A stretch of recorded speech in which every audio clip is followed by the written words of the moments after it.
Good morning, everyone. Good afternoon, wherever you guys are from. Maybe we have some folks out of the East. Welcome as well. It's 10 a.m. in the East Coast. We have here our guest, Andy from New York and Rishad from Chicago. If you attended the last session, you know both of them. But let me introduce myself real quick here. I'm one of the founders of Wellness Coach. Most of us could be joining from the app, but you can also join from Zoom. This session is broadcast live on YouTube and will be available to everyone via link later on. So if you cannot attend the whole session, we'll send you a video link out.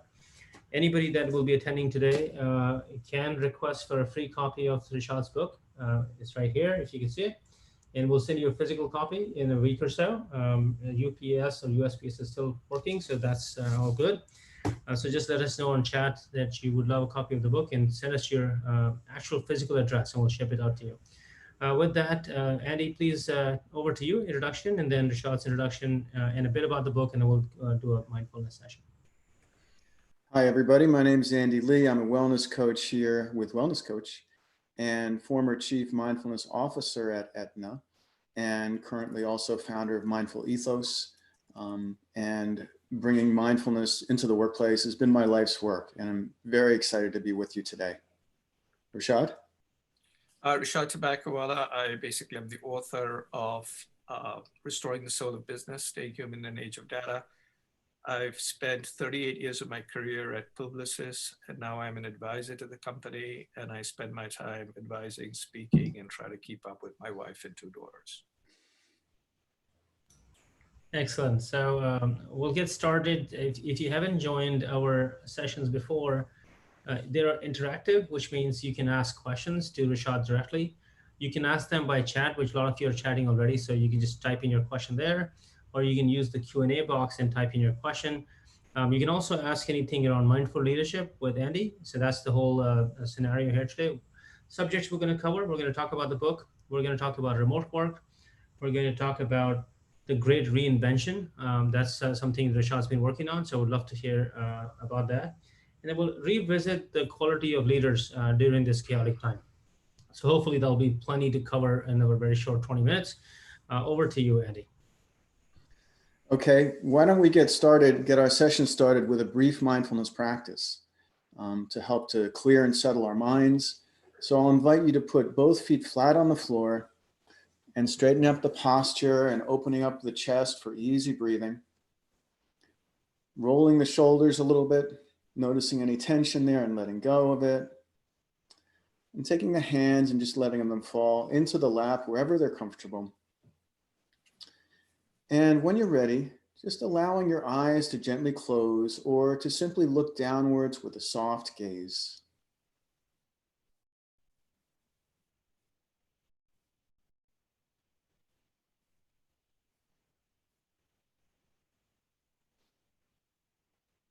And noticing what it feels like to pause, whether this is the beginning of the day for you or the middle of the day.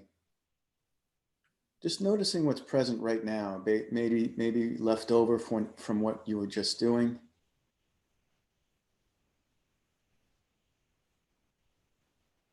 Noticing the thoughts and the emotions that are present right now, not needing to judge them or analyze them. Just recognizing them and welcoming them.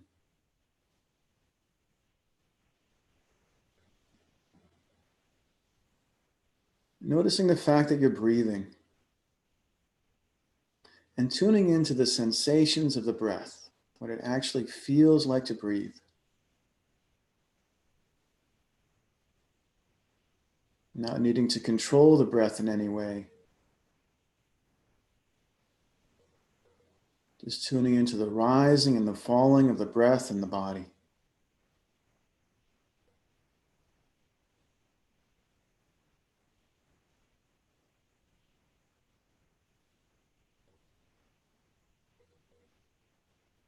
And knowing that for these few moments, there's nothing else that has to happen. Nothing to fix, nothing to change, and just observing the sensations of the breath.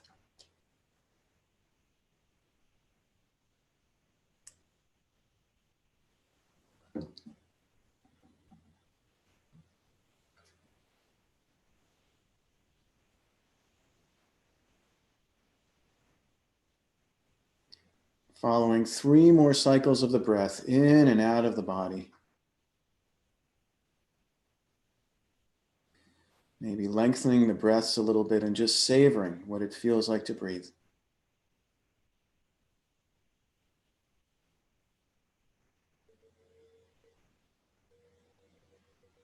And when you're ready, allowing your eyes to open again.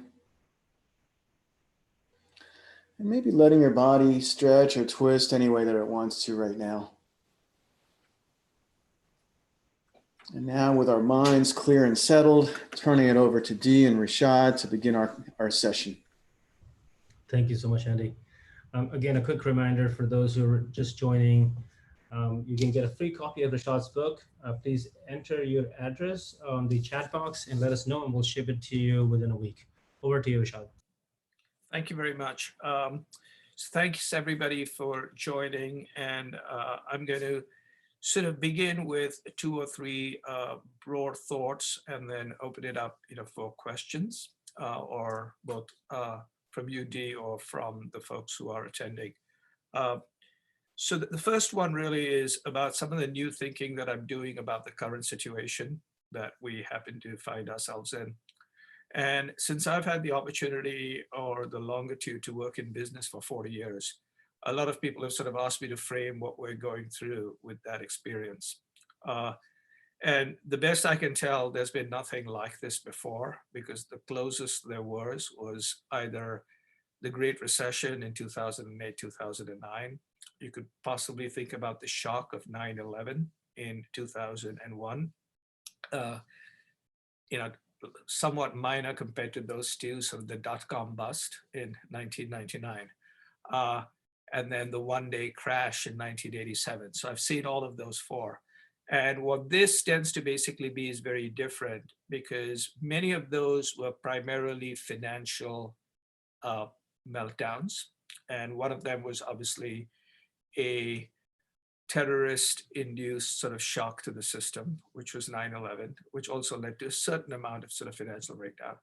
This one is a combination of a human, financial, and society crisis, all happening at the very same time. And unlike everything else, it's happening everywhere in the world to all of us.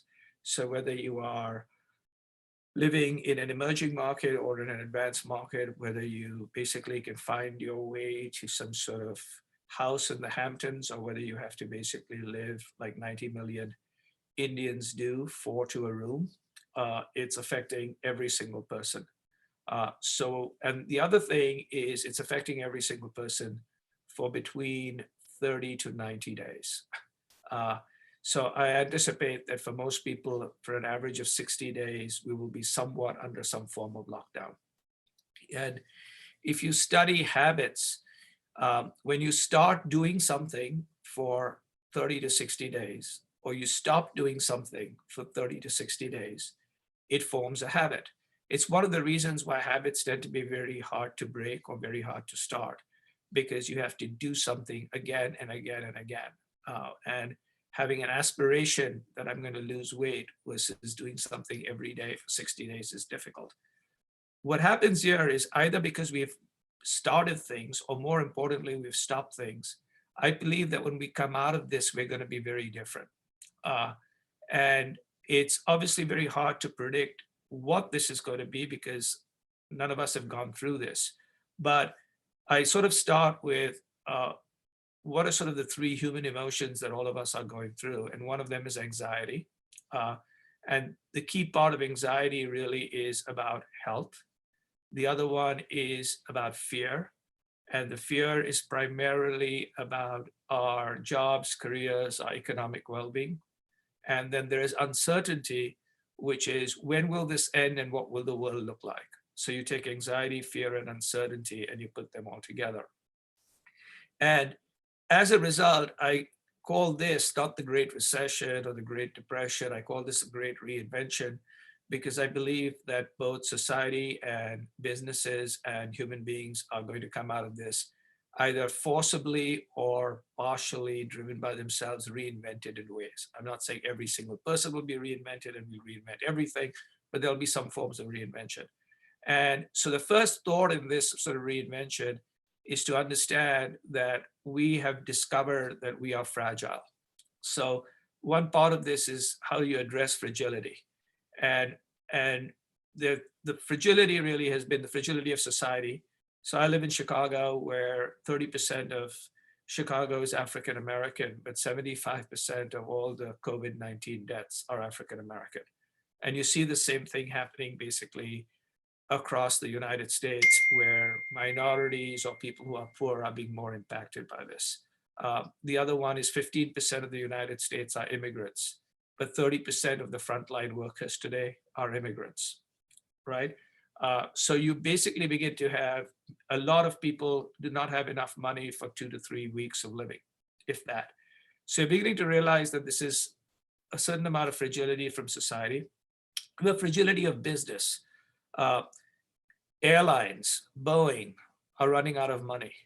And when you think about the fact that Boeing basically paid billions of dollars in stock buybacks over the last 2 years, you kind of try to understand who runs that company. These are companies that are cyclical, that things will go down, but they prepare nothing for the rainy day. So to a great extent, people are going to say, what's gone wrong with business? And is capitalism on the upside, meaning making lots of money for a few people, and on the downside is let's socialize the losses. So there's going to be a big issue on business. But as important as fragility of basically business, society, and the human being, and the human being really is because, hey, we are finding ourselves extremely vulnerable. Therefore, a lot of what I'm advising both individuals and companies to do is whatever they do in their messaging, whatever they do in their thinking about the future, is recognize that human beings are going to look for safety, they're going to look for security, and they're going to look for whether you are actually doing something good for society. So that's sort of one part of it. And then the other one, which I'm working on, and that is already available on my blog, which you can find at rishadt.wordpress.com. But tomorrow, I'm going to publish another one of them, which is basically, okay, how do we address fragility? So the first one is I'm talking about resilience and how do you sculpt resilience, and how I basically believe how companies, society, and individuals are going to have to change to basically be resilient. Because whether something like this happens again or not, there's enough of a shock to the system that people are not going to basically say everything's going to go back to normal. So that's one basically part of it. And so that is something that I'm thinking about as we move forward. And part of my book, and the book that I basically wrote, was obviously written and completed long ago, because while it came out this January, the book was written, it was completed a year ago when you think about it, before it went into sort of all kinds of editing, etc. So I could not anticipate COVID-19. Nobody really could. And the earliest anyone could anticipate it probably was January of this year. But surprisingly, people have basically found that 6 of the 12 chapters, and any chapter is its own book, 6 of the 12 chapters seems to have been written specifically for COVID-19, for a world post-COVID-19 or in COVID-19. And one of them, in which we discussed a little last week, and I'll sort of stop there, and then we can talk about other things, including how do you work. So one of the chapters is, how do you manage teams who are working from different places, which I saw coming, but I didn't see it coming to this extreme. But one of the ones that we've always talked about, and talking about mindfulness and wellness, is how do you lead with soul, and especially how do you lead with soul in difficult times. And that's the other characteristic which I found is very, very important for moving forward. So if there's anything you take away from this talk, is take away these 5 words or these 5 descriptors of what I believe leaders should be, companies should be, and now I also believe any messaging should be, which is A, show capability, show that you actually are capable. So people are looking for leaders capable, people capable, companies that are capable. The second is integrity. And integrity can mean everything from transparency to scientific to data-driven to truthful, but people need integrity in times like this. The third is empathy, which is recognize that while all of us feel that we are challenged, that this is only happening to us, and in many cases, it's happening much worse to other people. The fourth is vulnerability, especially as leaders, is basically, hey, you know, I myself am having issues, but more importantly, I don't know what the answers. I don't even know. And as I try to solve these things, I'm making mistakes because I've never seen this before. And the last one is inspiration, which is to leave people with clarity of what needs to be done next, belief in themselves and belief that the world's going to get better, and a sense of energy. And so those five, which is capability, integrity, empathy, vulnerability, and inspiration, are key things as we sort of move into the future. And I'll stop speaking. Thank you, Rishad. That's a lot to take in. I'm sure those who are attending the second time around are grasping most of it now. I've read the book and it's still, a lot to absorb. And there's so much deep thinking there that you put in. Really appreciate that. Somebody's asking, what's your WordPress? You I already just said it. It's Rishad T. Sorry, Rishad, I had the wrong address. RishadT.wordpress.com. Okay, on the chat box, Rishad. I put that in. Yeah. Okay, perfect. So I wanted to actually maybe open up, so anybody that's attending, you guys feel free to chat your questions in to the chat box or Q&A box. Rishad and Andy are happy to answer. I want to hone in on one question that I think everybody is thinking about. Rishad, you talked about habit formation. We are stuck in our houses and we are stuck in long enough that we can learn new habits, or we have change over how we do things on a day-to-day basis. And there's a lot of push on social media or around the world. So everybody's saying, oh, don't just waste your time at home, learn a new skill. On the other hand, there's all this other dialogue which says, well, don't stress out in learning a new skill. If you're already too stressed or too anxious, don't stress out anymore. So I would love to hear different perspectives from Rishad and Andy, because I think Andy maybe have a different perspective than you, Rishad, on what do you want to optimize on your time and create a new habit, or do you want to do something different? Maybe we start with Andy first, because I think Rishad will have a bit different view. Let's start with Andy first. Thank you. So the question is, now that we have this time and then we're in this kind of stressed out environment, but we do have a lot of time on our hands, does it make sense to try to accomplish something and do some self-development, or is that just adding more stress to the system? Is that kind of what you're saying? That's right, yeah. And my sense is that it is a good idea to consider, because it does give us a sense of purpose and a sense of structure. And those are two of the things that I think are really important right now. And it can also give us a sense of accomplishment in a particular area of our lives. And in my experience, it's always good to have several things that you're working on, because when one doesn't go well, then you can say, well, at least I've got this other thing. Okay, so in a way, it diversifies your happiness and your well-being. On the other hand, we want to make sure that we don't set really strong goals and strive for it and have this really achievement-oriented mindset for this. It should really be about growth and development and something that you take satisfaction in during the day. If you find that it's stressing you out, then maybe you want to dial it back or rethink it. But I definitely think that self-development is a good thing to consider right now. Appreciate the answer, Andy. Rishad, love your opinion on that. I would basically build a degree on that. And to me, one reason is we are often now, like never before, feel a lack of control, right? We have a lack of control. So how do you basically have some sort of discipline? And one of the key things I read a long time ago was this fantastic line, which is discipline is freedom. Okay, so to a great extent, can you actually put some discipline into your life, and that actually causes sort of a behavior? And you can set goals, and those goals can be actually fun and very interesting. So in my book, basically, I have a chapter on how to upgrade your mental operating system. And in that, I have three thoughts. One is spend at least 1 hour every day learning. 2, do at least one new thing a day. And the third, which isn't a daily thing, is try to build a case for the exact opposite of what you believe. And what I basically have sort of indicated is, and then the other one is you have good habits. And sometimes, you could use this to say, basically, I can't do certain things because I have certain good habits, but now I can't do certain things. Or you have certain habits and you can reinvent. So I'll give you sort of an idea.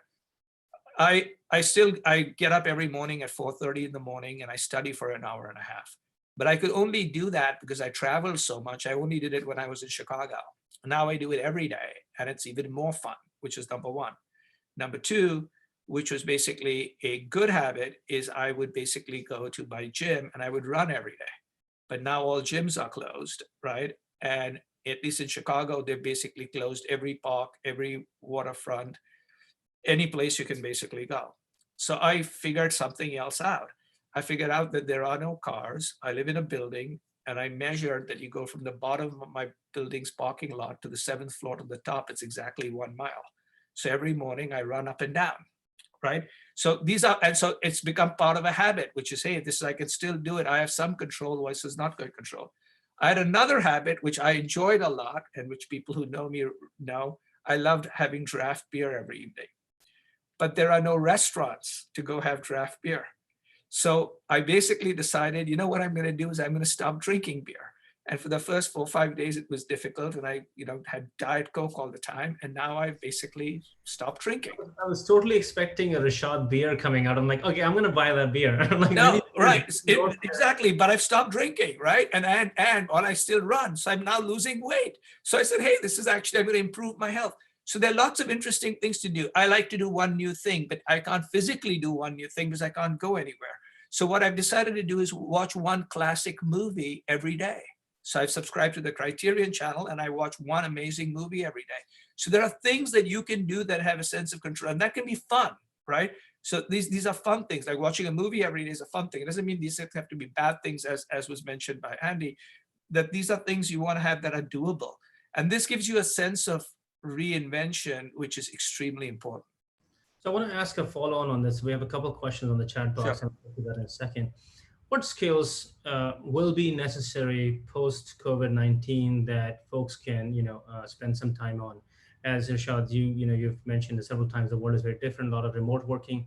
What skills you come off your top of your mind to sort of think about this? And Andy, I'll love your opinion on this as well. So Andy, why don't you go first? Well, one of the skills that I think we're going to need, and that we're already needing, is builds on what Rishad said about reinvention.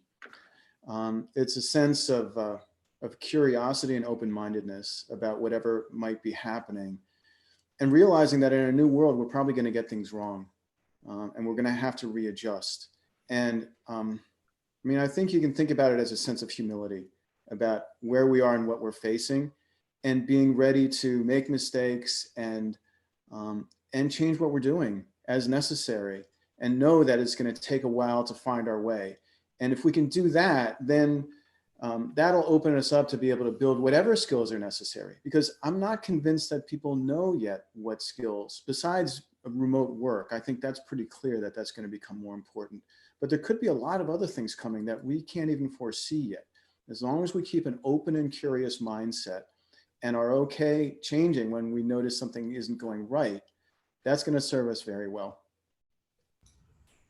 So I agree on that, and I basically believe in many ways the characteristics that people are going to look for, besides these five sort of working towards these sort of leadership characteristics, and one of the questions has basically been how do we measure those, which I'll talk about. One of the big basically new the skills that are necessary increasingly are is patience. Okay, we're going to have to learn how to be patient, because we've basically been living in a world where everything is fast and we think we're in control. And this basically shows us that things sometimes are slow and we are not necessarily in control. And so the entire idea of trying to be more patient is a big thing, I truly believe. The other one, if there's anything that people have begun to miss, is connections, right? Human connections and connections. And in many ways, try to figure out, like, at this particular stage, what do what is sort of, how do you connect with people? How do you connect with people both in business, at home, who matters, etc. But I think the single biggest aspect, and this is what I would tell everyone over the next few weeks to basically do, is you have been given an opportunity to rethink your life, whether you like it or not, right? certain things have been slowed down, certain things have been taken away. You've been given the option to rethink your life. So one thing you can basically say is, it sucks, I don't want to rethink my life.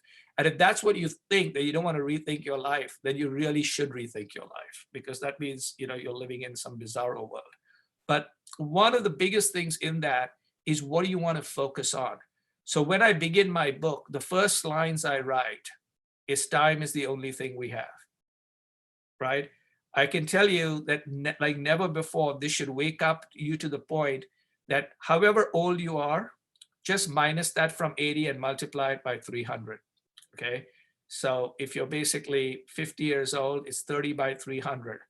You basically have 9,000 days left. So what are you going to do with them? And what tends to happen is, once you start thinking about that, you basically decide what's important, what to be patient about, what not to be patient about. But it also basically tells you that patience sometimes is also basically being impatient with certain relationships, companies, and people, and just saying, you know what, I'm going to simplify my life and you're gone. Hopefully it isn't, husband, wife, and kid you do that with, but that's what you should think about.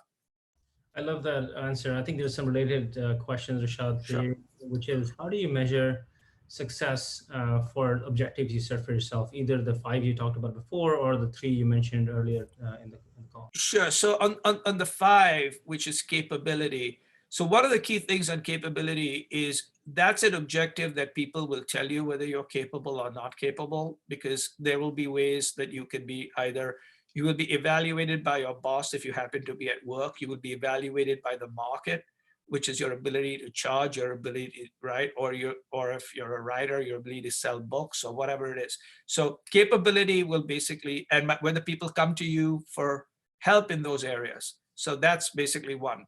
And what I'd simply basically say is, both measure the numerics, but also measure the quality of the people who ask you to help them. The higher the quality, the more I think capable you are. On the area of basically integrity, the less you have to constantly say, to be honest, the better it is. You should be honest as much as possible, which is a key part. But the idea with integrity, and the best way to measure it, is find out how many times you have to basically write a deck to make a case, right? I've always believed that trust is speed. And the more you have to write presentations to convince people, the less they actually trust you, is my basic belief, okay? Which is, you've got to build integrity basically is, I trust what you say, and not I distrust what you say, and I prove to me that you trust me.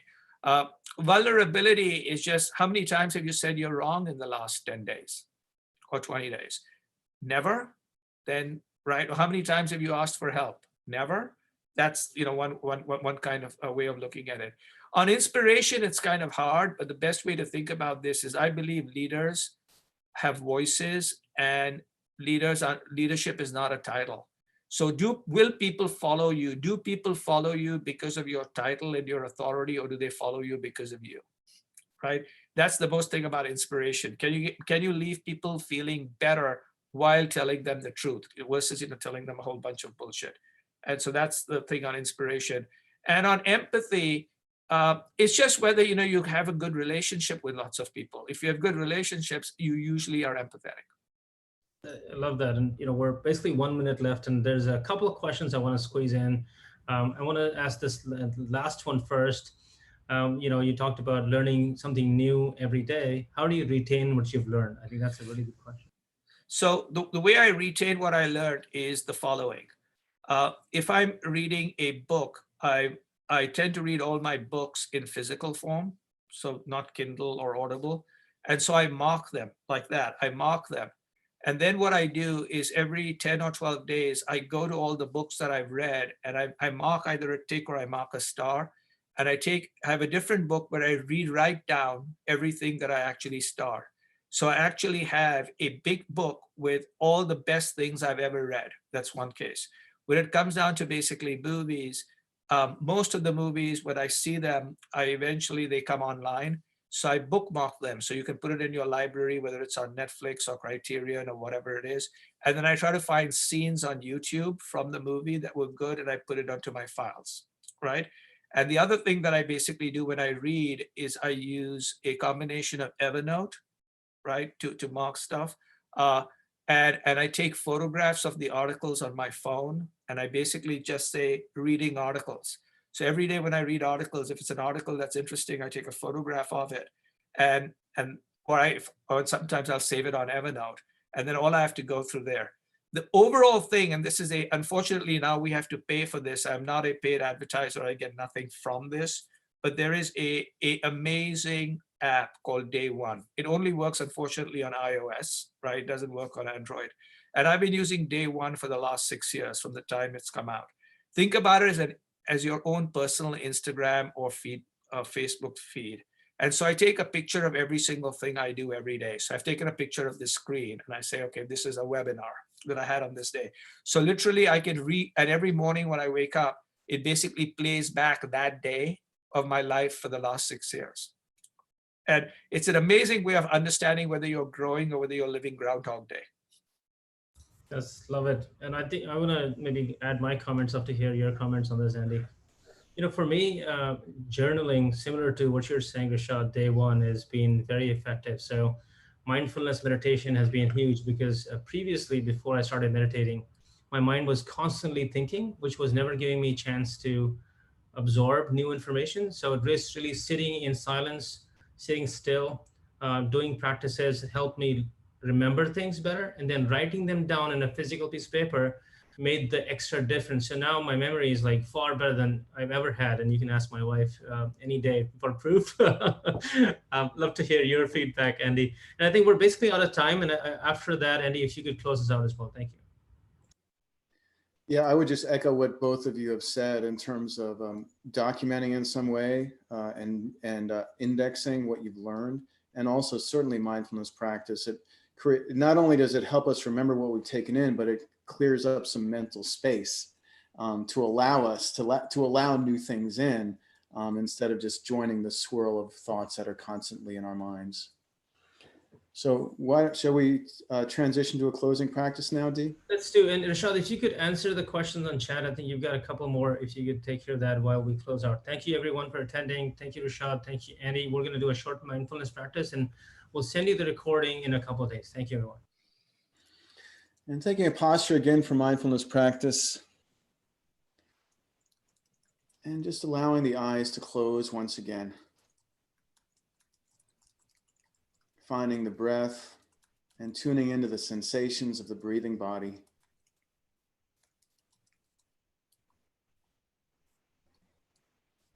And perhaps using this opportunity to reflect on all the things that were just shared.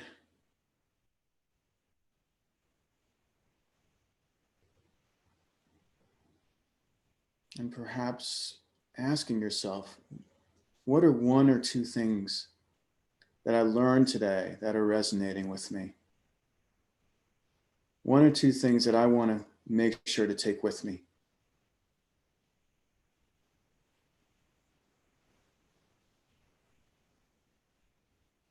Just seeing what comes up.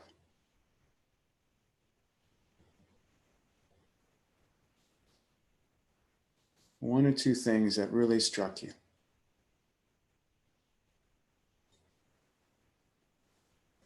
And perhaps what's one action that you can take? One action that you can take based on what you learned today to help yourself move forward during these challenging times.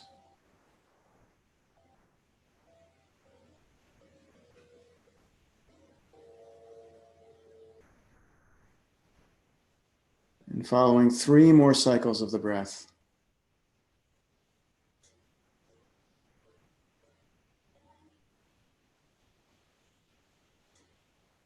Allowing the eyes to open again. Thank you for the session. Back to you, Dee. Thank you, everyone. Any parting words, Rishad? And then we're out, closing. No, I just think that everybody should use this time to think about it as it's given to you and you don't have a choice. So make the most of it. And we'll do this again, folks. These are some of my favorite times I spend with Rishad and Andy. So hopefully we'll have another one on the calendar in a couple of weeks, and we will have an update on everything in 2 more weeks. New habits, new learnings, and new thoughts from Rishad. Thank you, everyone. Have a great day.